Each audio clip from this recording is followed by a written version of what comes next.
Bismillahirrahmanirrahim. Assalamualaikum warahmatullahi wabarakatuh. Mohon izin, perkenalkan nama saya Nur Latifah Raihana dari Prodi Teknologi Pengolahan Hasil Perikanan, Kampus Politeknik Ahli Usaha Perikanan Jakarta dengan NRP 562032131095 dari kelas A dengan tingkat media. Baik, kali ini saya akan memaparkan materi tentang iradiasi yang dimata kuliahi oleh teknologi pengolahan modern. Nah, selanjutnya saya akan menjelaskan tentang latar belakang iradiasi. Radiasi dapat diartikan sebagai energi yang dipancarkan dalam bentuk partikel atau gelombang. Ditinjau dari masanya, radiasi dapat dibagi menjadi radiasi elektromagnetik dan radiasi partikel. Nah, alternatif lain yang cukup menjanjikan adalah menggunakan teknik iradiasi pangan, yaitu proses dengan menggunakan energi ionisasi untuk membunuh mikroba. Kadang-kadang iradiasi pangan disebut juga sebagai pasteurisasi elektronik atau pasteurisasi dingin. Seperti halnya pasteurisasi tradisional, iradiasi pangan dapat meningkatkan keamanan pangan seperti daging, ayam, seafood, biji-bijian, dan rempah yang tidak dapat dipasteurisasi panas tanpa terjadinya perubahan sifat dari mentah menjadi matang.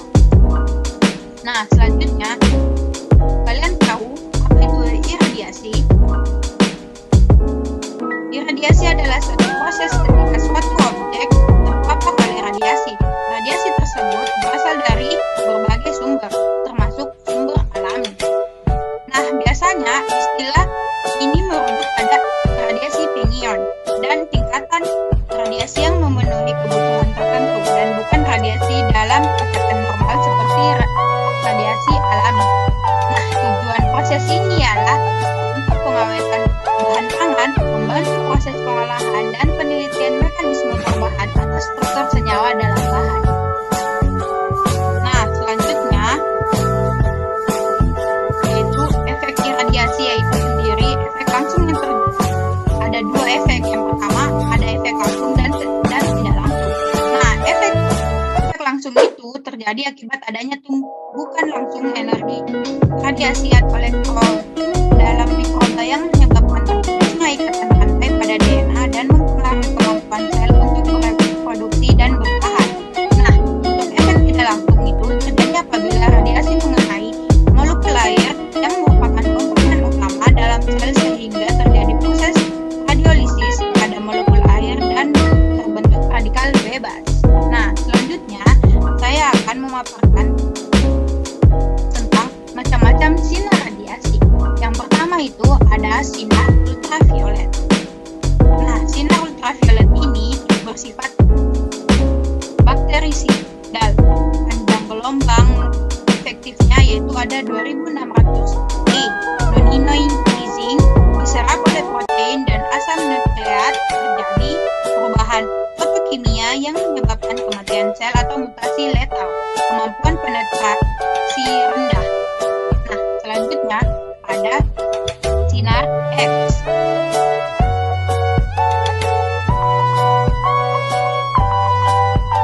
Nah, sinar X sendiri itu diperoleh oleh dari bombardment logam berat dengan elektron berkecepatan tinggi di dalam tabung hampa. Nah, sifatnya hampir sama dengan sinar gamma. Nah, yang terakhir itu ada sinar alfa, sinar beta, dan sinar gamma.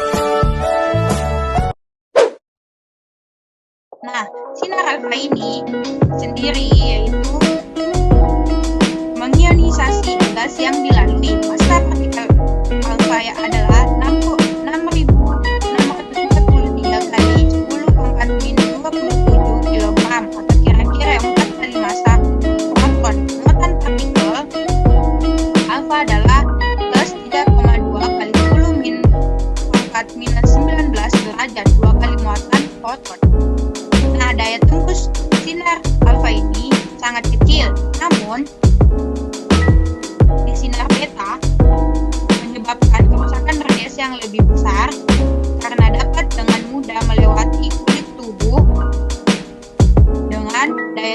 partikel beta adalah lebih dari partikel alfa. Dan untuk sinar gamma itu tidak dibelokkan oleh medan listrik dan magnetik, mempengaruhi pelat fotografi, dan kekuatan ionisasi sangat rendah dibandingkan dengan partikel alfa maupun beta. Nah, kali ini saya akan menjelaskan tentang kelebihan iradiasi. Nah, iradiasi itu mempunyai banyak kelebihan, seperti mengurangi mikroorganisme patogen sehingga dapat mengurangi penyakit infeksi. Akibatnya biaya yang ditimbul untuk pengobatan dapat ditekan. Yang kedua, ada dekontaminasi bumbu, rempah-rempah, dan lain-lain sehingga tidak merusak rasa dan aromanya. Yang ketiga, memperpanjang masa simpan sehingga frekuensi transportasi distribusi pangan berkurang. Akibatnya dampak transportasi tersebut terhadap udara dan lingkungan juga berkurang dan kebutuhan energi untuk transportasi juga dapat ditekan. Nah, yang selanjutnya itu hambat pertunasan. Dan selanjutnya ekonomis, tidak banyak pangan yang terbuang karena dan iradiasi dapat dilakukan untuk pangan dalam jumlah besar, baik dalam bentuk murah maupun dikemas. Dan yang terakhir, iradiasi tidak dapat merubah kesegaran produk karena tidak menggunakan panas. Nah, selanjutnya saya akan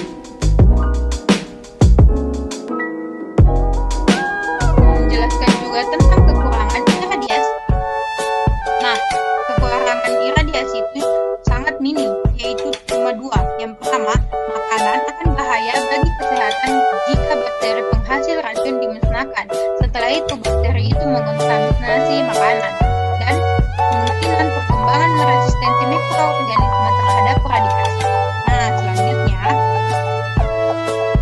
pedoman cara iradiasi pangan yang baik ialah terdapat pada aturan BPOM nomor 3 tahun 2018. Nah, persyaratan pangan iradiasi itu terdapat pada BPOM nomor 3 tahun 2018 dan diatur sebagaimana pada pasal 9 ayat 3 yang bunyinya seperti cara iradiasi pangan yang baik untuk menjamin bahwa penanganan, penyimpanan, dan transportasi pangan iradiasi selama pra-iradiasi, iradiasi, dan pasca-iradiasi harus sesuai dengan cara yang baik untuk menghasilkan kualitas produk yang baik dan mencegah kontaminasi. Nah, selanjutnya, dalam bidang perikanan itu, iradiasi sendiri mempunyai manfaat yang sangat baik dan dalam pengurangan kerugian pasca panen dan peningkatan kualitas hygiene produk perikanan. Iradiasi pada dosis yang tepat dan kondisi sanitasi dapat menambah langkah-langkah dan praktek manufaktur yang baik untuk menyediakan produk yang instan dan aman dan sehat. Ini pada gilirannya dapat mengakibatkan perluasan makanan laut, segar, pasar, dan stabilitas pasokan, penggunaan yang lebih besar dari sumber daya, dan stabilitas kualitas ikan. Pengawetan pada akhirnya dapat mengakibatkan kepercayaan konsumen, meningkatkan pada produk yang dihasilkan dari perbaikan kebersihan, meningkatkan penjualan secara keseluruhan, dan pemasaran. Nah, sebelum saya akhiri, saya mau menceritakan sedikit tentang sejarahnya, yaitu